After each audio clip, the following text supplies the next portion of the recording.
ఆచార్య కొండా లక్ష్మణ్ బాపూజీ జయంతిని పురస్కరించుకుని సిద్దిపేట జిల్లా నంగునూరు మండల కేంద్రంలో ఏర్పాటు చేసిన బాపూజీ విగ్రహ ఆవిష్కరణ కార్యక్రమం శుక్రవారం ఘనంగా నిర్వహించనున్నట్లు పద్మశాలి సంఘం జిల్లా ఉపాధ్యక్షులు పురేందర్, గ్రామ పద్మశాలి సంఘం అధ్యక్షుడు రచ్చ సిద్ధు తెలిపారు. ఈ కార్యక్రమానికి మాజీ మంత్రి హరీష్ రావు, పద్మశాలి సంఘం జిల్లా అధ్యక్షుడు డాక్టర్ సతీష్లు ముఖ్య అతిథులుగా హాజరు కానున్నట్లు తెలిపారు. పద్మశాలి సంఘం కుటుంబ సభ్యులు, నాయకులు పెద్ద సంఖ్యలో పాల్గొనాలని, కార్యక్రమాన్ని విజయవంతం చేయాలని పిలుపునిచ్చారు. నంగునూరు మండల కేంద్రంలో నిర్వహించిన మీడియా సమావేశంలో వారు మాట్లాడారు.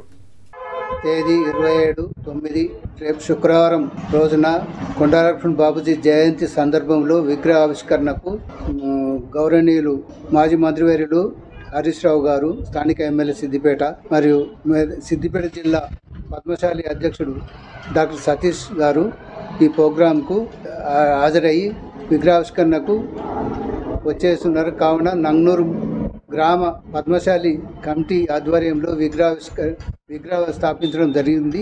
అటు విగ్రహానికి మండల లెవెల్ ఉన్న పద్మశాలి నాయకులందరూ, ప్రజలు, అభిమానులందరూ ఇటు ప్రోగ్రాంకు రాగలరని మనవి చేస్తున్నాము. మరియు జిల్లా నాయకులు కానీ, మండల నాయకులు కానీ, చుట్టుమెట్టున్న ధూళిమెట్ట, కోయడ వీళ్ళందరూ రావాల్సిందిగా మేము అందరం విజ్ఞప్తి చేస్తున్నాము.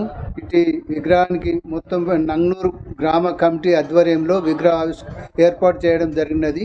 కావున పెద్ద ఎత్తున రావాల్సిందిగా మనం చేస్తున్నాము.